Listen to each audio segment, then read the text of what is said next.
നമസ്കാരം, കൊട്ടാരക്കര മീഡിയയിലേക്ക് സ്വാഗതം. പ്രധാന വാർത്തകൾ. മുഖ്യമന്ത്രിയെ മാറ്റാൻ ഹർജി തള്ളി ഹൈക്കോടതി. സ്ഥാനത്ത് തുടരുന്നതിൽ കേജ്രിവാളിനെ തീരുമാനമെടുക്കാമെന്ന് കോടതി. പുരാവസ്തു തട്ടിപ്പ് കേസ് അന്വേഷണം അവസാനിപ്പിച്ച് ക്രൈംബ്രാഞ്ച്. പോലീസ് ഉദ്യോഗസ്ഥർ പണം വാങ്ങിയതിന് തെളിവില്ല. അസിസ്റ്റന്റ് പബ്ലിക് പ്രോസിക്യൂട്ടർ അനീഷയുടെ ആത്മഹത്യ. സർക്കാർ ഉൾപ്പെട്ട എതിർകക്ഷികളോട് ഹൈക്കോടതി വിശദീകരണം തേടി. ടി കൊല്ലപ്പെട്ട സംഭവം. ജീവനക്കാരുടെ സുരക്ഷ ഉറപ്പാക്കാൻ റെയിൽവേ മന്ത്രാലയത്തിന് കത്തയച്ച് ഡോക്ടർ ജോൺ ബ്രിട്ടാസ് MP. വാർത്തകൾ വിശദമായി. മുഖ്യമന്ത്രി സ്ഥാനത്ത് തുടരണോ എന്നത് അരവിന്ദ് കേജ്രിവാൾ തീരുമാനിക്കട്ടെ എന്ന് ദില്ലി ഹൈക്കോടതി. കേജ്രിവാൾ ജയിലിലായതിനാൽ ഭരണപ്രതിസന്ധി ഉണ്ടോ എന്നത് ദില്ലി ലഫ്റ്റനന്റ് ഗവർണറാണ് പരിശോധിക്കേണ്ടതെന്നും ഹൈക്കോടതി വ്യക്തമാക്കി.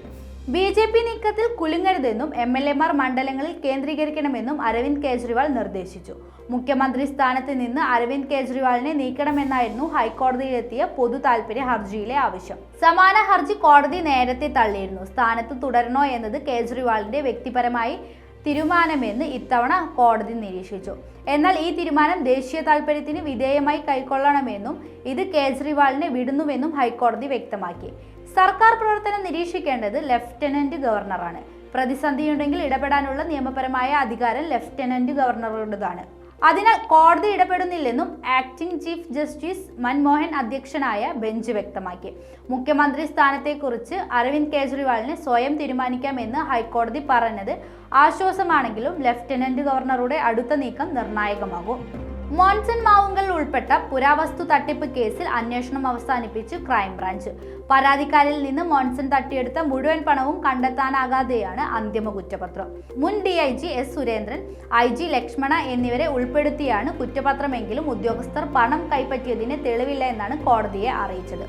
കേരളത്തിൽ വലിയ കോളിളക്കമുണ്ടാക്കിയ പുരാവസ്തു തട്ടിപ്പ് കേസിലാണ് വർഷങ്ങൾ നീണ്ട അന്വേഷണം അവസാനിപ്പിച്ചത്. മോൻസൺ ഉൾപ്പെട്ട കോടികളുടെ പുരാവസ്തു തട്ടിപ്പിൽ ഉന്നത പോലീസ് ഉദ്യോഗസ്ഥരടക്കം ഉൾപ്പെട്ടെങ്കിലും ഉദ്യോഗസ്ഥർക്കെതിരെ കാര്യമായ കണ്ടെത്തലൊന്നുമില്ലാതെയാണ് അന്വേഷണം അവസാനിപ്പിക്കുന്നത്. 2-3 ഘട്ട കുറ്റപത്രത്തിൽ മുൻ DIG S Surendran, IG Lakshmana, സുരേന്ദ്രന്റെ ഭാര്യ ബിന്ദുലേഖ, ശില്പി സന്തോഷ് എന്നിവരാണ് അധിക പ്രതികൾ. തട്ടിപ്പിന്റെ ആസൂത്രണത്തിലും പരാതിക്കാരെ വഞ്ചിച്ചതിലുമെല്ലാം ഉദ്യോഗസ്ഥർ ഔദ്യോഗിക പദവി ദുരുപയോഗം ചെയ്തെന്ന് പറയുന്ന കുറ്റപത്രം ഉദ്യോഗസ്ഥർ പണം വാങ്ങിയതിന് തെളിവ് കിട്ടിയില്ലെന്നാണ് വ്യക്തമാക്കുന്നത്. കൊല്ലം പരവൂർ മുൻസിഫ് കോടതിയിലെ അസിസ്റ്റന്റ് പബ്ലിക് പ്രോസിക്യൂട്ടർ S അനീഷയുടെ ആത്മഹത്യയിൽ വിജിലൻസ് അന്വേഷണം ആവശ്യപ്പെട്ടുള്ള ഹർജിയിൽ സർക്കാരിന്റെ ഉൾപ്പെടെയുള്ള എതിർകക്ഷികളോട് ഹൈക്കോടതി വിശദീകരണം തേടി. സാമൂഹിക പ്രവർത്തകയും അനീഷ ഐക്യദാർഢ്യ സമിതിയുടെ കൺവീനറുമായ PE ഉഷയുടെ ഹർജിയിലാണ് നടപടി. അഴിമതി നിരോധന നിയമത്തിന്റെ പരിധിയിൽ വരുന്ന കുറ്റങ്ങൾ സംഭവത്തിൽ ഉൾപ്പെട്ടിട്ടുണ്ടെന്നാണ് ഹർജിയിലെ ആരോപണം. CBI അന്വേഷണം ആവശ്യപ്പെട്ട് അനീഷയുടെ മാതാവ് പ്രസന്ന നൽകിയ ഹർജിയിൽ ഹൈക്കോടതി നേരത്തെ സർക്കാരിന്റെ നിലപാട് തേടിയിരുന്നു.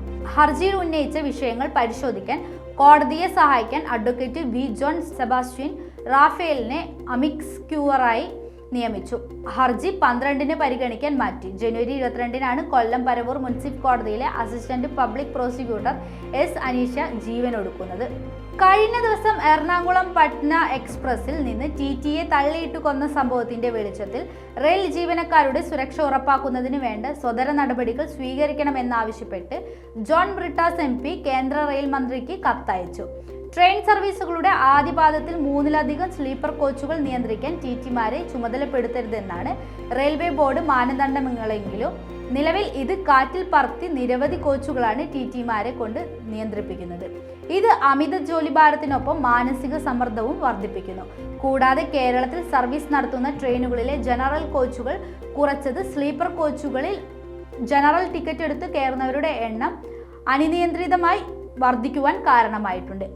ഇപ്രകാരം ജനറൽ ടിക്കറ്റ് എടുത്ത് സ്ലീപ്പർ കോച്ചുകളിൽ യാത്ര ചെയ്യുന്നവരിൽ നിന്നും എക്സൈസ് ഫെയർ ടിക്കറ്റ് എന്ന പേരിൽ സാധാരണ സ്ലീപ്പർ ടിക്കറ്റിനേക്കാൾ കൂടുതൽ തുക ഈടാക്കണമെന്ന് റെയിൽവേ അധികാരികളുടെ നിർദ്ദേശം പലപ്പോഴും യാത്രക്കാരും TTമാരും തമ്മിലുള്ള സംഘർഷത്തിന് കാരണമാകുന്നു. കേരളത്തിൽ സർവീസ് നടത്തുന്ന ട്രെയിനുകളിലെ ജനറൽ കമ്പാർട്ട്മെന്റുകളുടെ കുറവ് സംബന്ധിച്ച വിഷയത്തിൽ കഴിഞ്ഞ വർഷം തന്നെ കേന്ദ്രമന്ത്രിക്ക് ജോൺ ബ്രിട്ടാസ് MP കത്ത് നൽകിയിരുന്നു.